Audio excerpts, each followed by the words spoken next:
আসসালামু আলাইকুম। Shimul memorial merchant school and college কর্তৃক আয়োজিত আজকের অনলাইন ক্লাসে নবম শ্রেণীর সকল শিক্ষার্থীদের শুভেচ্ছা ও স্বাগত। আজকে আমি বাংলাদেশের ইতিহাস ও বিশ্ব সভ্যতা ক্লাসে তোমাদের সামনে উপস্থিত হয়েছি জেসমিন খাতুন জেসি। কেমন আছো সবাই?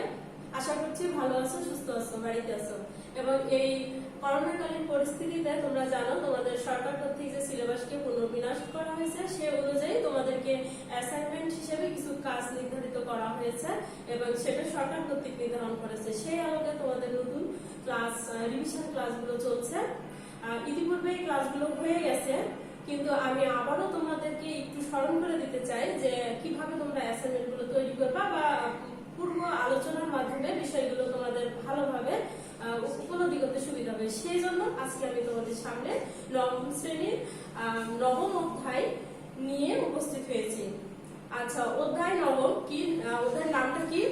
ইংরেজ শাসন আমলে বাংলার প্রতিরোধ, নবজাগরণ ও সংস্কার আন্দোলন। আচ্ছা সুপ্রিয় শিক্ষার্থীবৃন্দ, তাহলে আজকে পুরো অধ্যায়ে তোমাদের ক্লাসটা নিব। তোমরা নিশ্চয়ই বুঝতে পারছো যে নবম অধ্যায়ের নামটা কি? ইংরেজ শাসন আমলে বাংলায় প্রতিরোধ, নবজাগরণ ও সংস্কার আন্দোলন। শিখন পর আজকের পাঠ শেষে তোমরা কি জানবে? ইংরেজ শাসনের বিরুদ্ধে যুদ্ধ ও প্রতিরোধ আন্দোলন বিভিন্ন ঘটনা প্রবাহের মধ্যে দিয়ে দেশপ্রেমে উদ্বুদ্ধ হতে পারবে। বিভিন্ন সংস্কারক ও সংস্কার কর্মকাণ্ড জানার মাধ্যমে মুক্ত চিন্তায় অনুপ্রাণিত হতে পারবে। আলোচ্য বিষয়: ফরাজি আন্দোলন, নবজাগরণ। রাজা রামমোহন রায়, বিদ্যাসাগর বা ঈশ্বরচন্দ্র বিদ্যাসাগর, হাজী মোহাম্মদ মহসিন, নবাব আব্দুল লতিফ, সৈয়দ আমির আলী, বেগম রোকেয়া। এই সংস্কার আন্দোলনগুলো তোমাদের ভালোভাবে, তোমরা এর আগে অনেক ক্লাস করেছো এবং তোমরা সবাই ভালোভাবে জানো, কিন্তু যেহেতু তোমাদের নতুন ভাবে সরকার সিলেবাসে নির্ধারণ করে দিয়েছে সেক্ষেত্রে আজকে আমি তোমাদেরকে একটু করে স্মরণ করে দিব। প্রথমে আসো ফরাজি আন্দোলন। ফরাজি আন্দোলনের প্রতিষ্ঠাতা কে? হাজী শরীয়তুল্লাহ। তোমরা প্রথমে স্ক্রিনে যে ছবিটা দেখতে পাচ্ছ এটা কার ছবি? ফরাজি আন্দোলনের প্রতিষ্ঠাতা হাজী শরীয়তুল্লাহ ছবি। হাজী শরীয়তুল্লাহ কোথায় জন্মগ্রহণ করেছিলেন? ফরিদপুরের মাদারীপুর জেলার শাসাই গ্রামে জন্মগ্রহণ করেন। কবে জন্মগ্রহণ করেন? 1782 সালে। এবং হাজী শরীয়তুল্লাহ কিভাবে এই ফরাজি আন্দোলনের সাথে সম্পৃক্ত হন? তিনি সর্বপ্রথম দীর্ঘকাল ধরে মক্কায় অবস্থান করছিলেন এবং সেখানে দীর্ঘকাল ইসলাম ধর্মের উপরে পড়াশোনা করে অগাধ পাণ্ডিত্য অর্জন করেন এবং ইসলামী শিক্ষায় যথেষ্ট ধারণা এবং মুসলমান সমাজ এবং সংস্কৃতি সম্পর্কে যথেষ্ট অবগত হয়েই তিনি ফিরে আসেন দেশে। এবং দেশে ফিরে এসে দেখেন যে এখানে মুসলমান সমাজ ইসলামের মূল ধারা এবং আদর্শ থেকে দূরে সরিয়ে গিয়েছে এবং ইসলামের নীতি বহির্ভূত কার্যকলাপ ভারতবর্ষে ছড়িয়ে পড়েছে, যার জন্য তিনি এই আন্দোলনের মাধ্যমে ভারতবর্ষে ব্রিটিশ শাসনকে উৎখাত করার জন্য ব্রিটিশদেরকে ঘৃণার চোখে দেখতেন। এবং হাজী শরীয়তুল্লাহ এখানে প্রশ্ন থাকে যে কে ব্রিটিশ ভারতে ইংরেজদেরকে ঘৃণার চোখে দেখতেন? হাজী শরীয়তুল্লাহ। কেন দেখতেন? যে তিনি তাদেরকে বিধর্মী হিসেবে আখ্যায়িত করেন, যে বিধর্মীদের শাসন এই ব্রিটিশ ভারত থেকে বন্ধ করতে হবে, যার জন্য তিনি ভারতীয় উপমহাদেশকে দারুল হারব বা বিধর্মীর দেশ হিসেবে ঘোষণা করেন।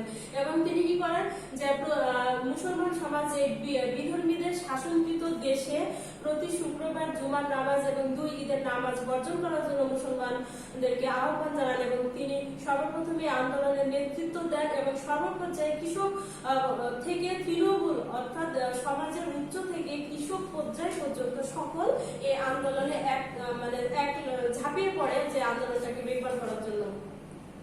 সর্বশেষে এই আন্দোলনটা কৃষক আন্দোলনে রূপান্তরিত হয়। এবার আসো নবজাগরণ। নবজাগরণ বলতে কি? যে নতুন ভাবে জাগরিত হওয়া বা নতুন কিছু সূচনা হওয়া। সেক্ষেত্রে এই নবজাগরণের সূচনা হয়েছিল কখন?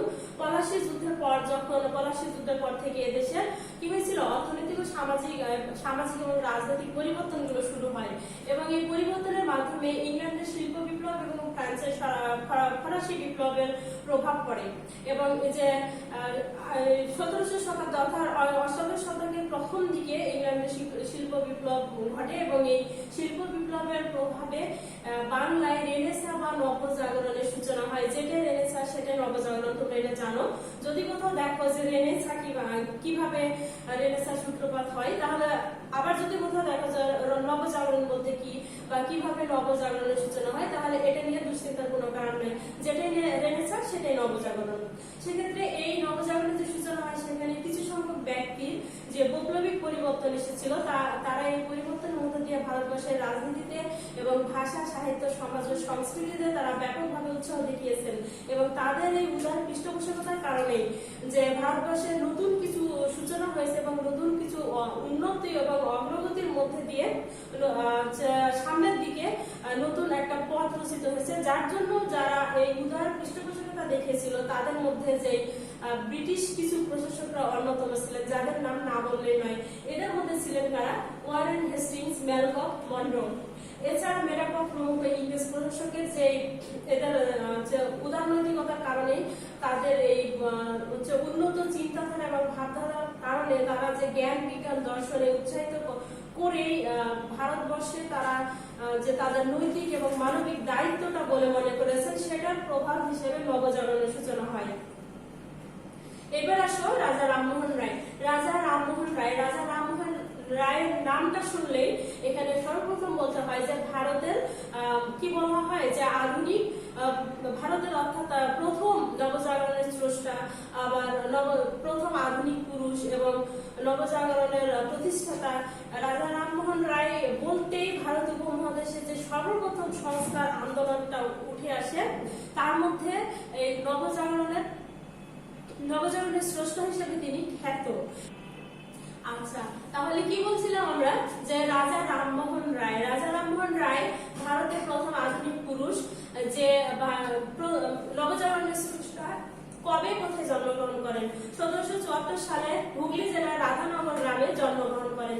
এবং তাকে কেন ভারতের আধুনিক রূপকার বলা হয়? তৎকালীন সমাজে তিনি সামাজিক, অর্থনৈতিক এবং রাজনৈতিক গতিধারা গভীরভাবে পর্যবেক্ষণ করেন এবং তিনি সমাজ সংস্কারকের দায়িত্ব হিসেবে তিনি সর্বপ্রথম একনিষ্ঠ অগ্রদূত হিসাবে তিনি আত্মপ্রকাশ করেন। রাজা রামমোহন রায় 1882 সালে কলকাতায় অ্যাংলো হিন্দু স্কুল প্রতিষ্ঠা করেন। এছাড়া তিনি সতীদাহ প্রথা বিলোপ করেন এবং পরবর্তীতে তিনি ভারতীয় সমাজে, উপমহাদেশে যে সমাজের সামাজিক কুসংস্কার এবং বর্ণ প্রথা, হিন্দুদের যে কলিঙ্গ প্রথা, এগুলো বলবৎ ছিল, সেই প্রথাগুলোকে তিনি নিরুৎসাহিত করেন। এই যে দেখো স্ক্রিনে দুটো ছবি, সেই ভারতের আধুনিক পুরুষ রাজা রামমোহন রায়।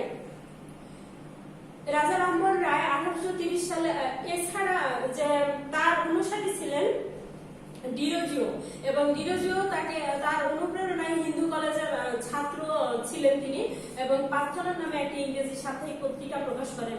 এই রাজা রামমোহন রায়ের অনুসারী ডিরোজিও 1831 সালে নিষ্প্রবাস নামে একটি সাপ্তাহিক পত্রিকা সম্পাদনা করেন এবং ইস্ট ইন্ডিয়া নামে একটি দৈনিক পত্রিকা প্রকাশ করেন। এরপরে চলে আসলো ঈশ্বরচন্দ্র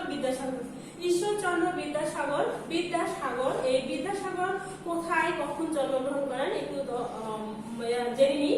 1820 সালে কোথায়? মেদিনীপুর জেলার বীরসিংহ গ্রামে জন্মগ্রহণ করেন। তাকে বাংলা গদ্য সাহিত্যের জনক বলা হয়। কেন বাংলা গদ্য সাহিত্যের জনক বলা হয়? যে ঈশ্বরচন্দ্র বিদ্যাসাগর একজন সফল সংস্কারক ছিলেন এবং তিনি সে সময় ভারতবর্ষে বাংলা সাহিত্যের উপর উপযুক্ত বইয়ের অভাব অনুভব করেন এবং সে অনুযায়ী তিনি নতুন গদ্য সাহিত্য রচনা করার জন্য তিনি উদ্গ্রীব হন এবং নতুন কিছু বই উপহার দেন জাতিকে, যার জন্য যেহেতু তার হাত ধরে বাংলা গদ্য সাহিত্য নবজীবন লাভ করেছে, যার জন্য তাকে বলা হয় বাংলা গদ্যের জনক। এছাড়া হিন্দু সমাজের যে বিধবা বিবাহ, এই বিধবা বিবাহের পক্ষে তিনি কঠোর অবস্থান নেন। তার প্রচেষ্টার কারণে 1856 সালে ইংরেজ গভর্নর জেনারেলের অনুমতি ক্রমে বিধবা বিবাহ আইন পাশ করা হয়। তাহলে এখানে যদি তোমাদের কোশ্চেন আসে যে বিধবা বিবাহ আইন পাশ করা হয় কবে এবং বিধবা বিবাহ আইন পাশ করেন কে বা এই সংস্কারকের দায়িত্ব কে নেন, তাহলে তোমরা নিশ্চয়ই পারবা যে ঈশ্বরচন্দ্র বিদ্যাসাগর, এবং এই বিধবা বিবাহ আইনটা পাশ হয় 1856 সালে। এরপর আসো হাজী মোহাম্মদ মহসিন। হাজী মোহাম্মদ মহসিনের নাম শুনলে কি হয় যে একটা কথা চলে আসে যে দানবীর মহসিন, তাই না? তাহলে এখানে যে তিনি দানের ক্ষেত্রে ক্ষেত্রে চিরস্মরণীয় আছেন এবং তিনি একজন সফল সংস্কারক ছিলেন। হাজী মোহাম্মদ মহসিন 1732 সালে পশ্চিমবঙ্গের হুগলি জেলায় জন্মগ্রহণ করেন এবং 1762 সালে তিনি দেশ ভ্রমণে বের হন এবং বিভিন্ন মক্কা, মদিনা, আরব, ফ্রান্স এবং পারস্য সহ বিভিন্ন দেশ ভ্রমণ করে বিভিন্ন সাহিত্যে ফ্রান্স, বাংলা এবং আরবি, ফার্সি, উর্দু বিভিন্ন সাহিত্যে তিনি অগাধ পাণ্ডিত্য অর্জন করে দেশে ফিরে আসেন। দেশে ফিরে এসে তিনি 1803 সালে তার একমাত্র তার বোন ছিল নিঃসন্তান। এই নিঃসন্তান বোনের বিশাল সম্পত্তির মালিক হন এবং এই বিশাল সম্পত্তি তিনি নিজে অত্যন্ত সাধারণ জীবনযাপন করেছেন, কিন্তু তার সমুদয় সম্পত্তি তিনি সমাজের উন্নতির জন্য কাজে লাগান, যার জন্য 1806 সালে তিনি একটি ফান্ড গঠন করেন এবং এই জনহিতকর কাজে তার সম্পত্তি দান করে দেন। 1836 সালে মহসিন খান দাতব্য চিকিৎসালয়, 1848 সালে হুগলিতে একটি ইমামবাড়া প্রতিষ্ঠিত হয়। আচ্ছা, এখানে তোমাদের মনে একটা কোশ্চেন জাগে এই শব্দটা নিয়ে যে ইমামবাড়া কি। আসলে ইমামবাড়া এখানে যেখানে ইমামরা বসবাস করে সেই জায়গাটাকে বলা হয় ইমামবাড়া। এবং 1812 সালে 29শে নভেম্বর এই মহিষী সমাজ সংস্কারক পরলোক গমন করেন। এটা দেখো হাজী মোহাম্মদ মহসিনের সেই প্রতিষ্ঠিত কলেজ মহসিন উদ্দিন বা হাজী মোহাম্মদ মহসিন উদ্দিন কলেজ। তিনি শুধু সমাজ সংস্কারক ছিলেন না, তিনি সমাজের উন্নতির জন্য, শিক্ষার জন্য এভাবে দান করে গেছেন। নওয়াব আব্দুল লতিফ তিনিও একজন সমাজ সংস্কারক ছিলেন এবং তিনি একজন ভারতীয় উপমহাদেশের একজন সফল সংস্কারক ছিলেন। 1828 সালে ফরিদপুর জেলায় জন্মগ্রহণ করেন। তিনি কলকাতা মাদ্রাসা থেকে ইংরেজি শিক্ষা লাভ করেন এবং ইংরেজি সাহিত্যে তিনি অগাধ পাণ্ডিত্য অর্জন করেন। এছাড়া পরবর্তীতে তিনি কর্মজীবনের ডেপুটি ম্যাজিস্ট্রেট পদে যোগদান করেন এবং কলকাতায় তিনি ম্যাজিস্ট্রেট পদে যোগদান করেন 1849 সালে। 1877 সালে কলকাতার প্রেসিডেন্সি ম্যাজিস্ট্রেট পদে তার উন্নতি হয় এবং উন্নতি হওয়ার পরে 1884 সালে সরকারি চাকরি থেকে তিনি অবসর গ্রহণ করেন। তার কৃতিত্বের জন্য সরকার প্রথমেই তাকে খান বাহাদুর, পরে নবাব উপাধিতে ভূষিত করেন।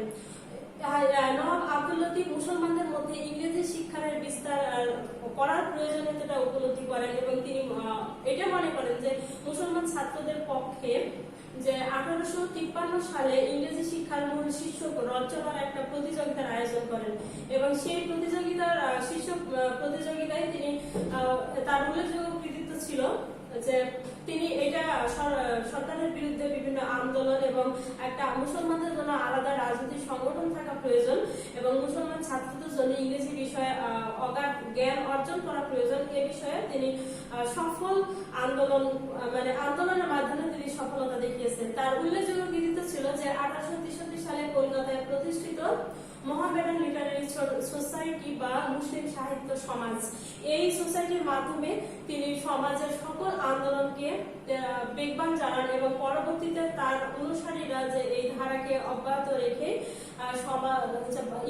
ইংরেজদের বিরুদ্ধে বিভিন্ন আন্দোলনটাকে উজ্জীবিত করতে পেরেছিল। তার সারা জীবনের কর্মের 3টে উদ্দেশ্য ছিল এবং সেই উদ্দেশ্যকে টার্গেট রেখেই তিনি আসলে আন্দোলন করেছেন। এবার আসলে সৈয়দ আমির আলী কে ছিলেন এবং তিনি কিভাবে করেছেন যে বাংলার মুসলমান সমাজের নবজাগরণের যিনি সবচেয়ে গুরুত্বপূর্ণ ছিলেন তিনি হলেন সৈয়দ আমির আলী এবং এই সৈয়দ আমির আলী পাশ্চাত্য শিক্ষার মাধ্যমে বাঙালি মুসলমানদের সামাজিক এবং বৈষয়িক উন্নতি করতে চেয়েছিলেন এবং পাশাপাশি রাজনৈতিকভাবে তিনি সচেতন করতে চেয়েছিলেন। তিনি 1849 সালে হুগলির এক সম্ভ্রান্ত মুসলিম পরিবারে সৈয়দ আমির আলী জন্মগ্রহণ করেন। 1873 সালে লন্ডন থেকে তিনি ব্যারিস্টারি পাশ করে দেশে ফিরেন এবং দেশে ফেরার পরে 1890 সালে কলকাতা হাইকোর্টের বিচারপতি হিসাবে নিযুক্ত হন। এই বিচক্ষণ সমাজ সংস্কারক 1919 সালে লন্ডনের প্রিভি কাউন্সিলের সদস্য হিসেবে নির্বাচিত হন। এরপরে আসো বেগম রোকেয়া সম্পর্কে বললে একটা নিজেদের মধ্যে চলে আসে যে কি বলা হয়, তাকে নারী জাগরণের অগ্রদূত বলা হয়। এই মহিষী নারী জাগরণের অগ্রদূত বেগম রোকেয়া 1880 সালে রংপুর জেলার মিঠাপুর উপজেলার পায়রাবন্ধ গ্রামে জন্মগ্রহণ করেন। তার পিতার নাম জহিরুদ্দিন মোহাম্মদ আবু আলী সাবের এবং মাতার নাম মোসাম্মদ বাহাতুন্নেসা সাবেরা চৌধুরানী। ভাই মোহাম্মদ ইব্রাহিম সাবের, তিনি সাবের পরিবারে জন্মগ্রহণ করেন এবং ছোটবেলায় তিনি বড় ভাই এবং বোনের কাছে লেখাপড়া শিখে, যেহেতু মুসলিম সমাজে তখন মেয়েদের লেখাপড়া নিষিদ্ধ ছিল, এবং তিনি বড় ভাই এবং বড় বোনের তার হাতে করি এবং লেখাপড়ার জীবন শুরু হয় এবং সেখানে তিনি গৃহের মধ্যে অবস্থান করে বাংলা ভাষা, সাহিত্য, ফার্সি বিভিন্ন বিষয়ে অগাধ পাণ্ডিত্য অর্জন করেন এবং তিনি মুসলিম সমাজের মেয়েদেরকে নিয়ে বিভিন্ন বই লেখা শুরু করেন। তার উল্লেখযোগ্য গ্রন্থগুলোর মধ্যে হচ্ছে মতিচুর, পদ্মরাগ, সুলতানার স্বপ্ন উল্লেখযোগ্য। তিনি মুসলমান সমাজে মেয়েদেরকে চোখে আঙুল দিয়ে দেখিয়েছেন যে নারীদেরকে কিভাবে সমাজে বঞ্চিত করা হয়, তাদের প্রতি নির্যাতন, বঞ্চনার শিকার হয়, সেগুলো তিনি তার লেখনীর মধ্যে তুলে ধরেছেন। 1919 সালে কলকাতায় Sakhawat Memorial Urdu primary school স্থাপন করেন।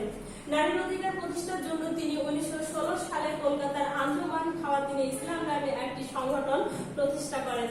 নারীর মুক্তি আন্দোলনের পথিকৃৎ বেগম রোকেয়ার মনে নারীর প্রতি অসহিংসতার বিরুদ্ধে যে তীব্র ক্ষোভ ছিল, এই ক্ষোভটাই ছিল তার বিদ্রোহের সুর। অবশেষে এই মহিষী নারী বেগম রোকেয়া 1932 সালে মৃত্যুবরণ করেন। আজকের আমার আলোচনা এ পর্যন্তই ছিল। তাহলে এসব তোমরা একটু দেখো যে প্রশ্নগুলো ছিল এগুলো তোমরা অবশ্যই উত্তর ঠিকঠাক মতো আয়ত্ত করতে পেরেছো কিনা। দেখো যে ক্লিক আছে ভাগবতী দেবী কে ছিলেন? ভাগবতী দেবী ছিলেন ঈশ্বরচন্দ্র বিদ্যাসাগরের মা। বিধবা বিবাহ আইন কবে পাস করা হয়? 1856 সালে। বিদ্যাসাগর কাকে প্রচুর অর্থ সাহায্য করেন? মাইকেল মধুসূদন দত্তকে বিদ্যাসাগর প্রচুর অর্থ সাহায্য করেন। হাজী মোহাম্মদ মহসিনের পিতার নাম কি ছিল? হাজী মোহাম্মদ মহসিনের পিতার নাম ছিল মোহাম্মদ ফয়জুল্লাহ। নবাব আব্দুল লতিফ কোথায় জন্মগ্রহণ করেন? নবাব আব্দুল লতিফ ফরিদপুর জেলায় জন্মগ্রহণ করেন। আগামী দিন রিভিশন ক্লাস নেওয়া হবে এবং এই পরবর্তী অধ্যায় ক্লাস এই নবম অধ্যায় সম্পূর্ণ অংশগ্রহণ তোমরা ভালোভাবে চর্চা করবে এবং অ্যাসাইনমেন্টের জন্য সঠিকভাবে নিয়ম কানুন মেনে অধ্যায়গুলোকে সুন্দরভাবে আয়ত্ত নিয়ে অ্যাসাইনমেন্ট তৈরি করবে। ঠিক আছে, তাহলে পরবর্তী ক্লাস দেখার আমন্ত্রণ জানিয়ে আজকের মতো এখানে শেষ করছি। ধন্যবাদ সবাইকে।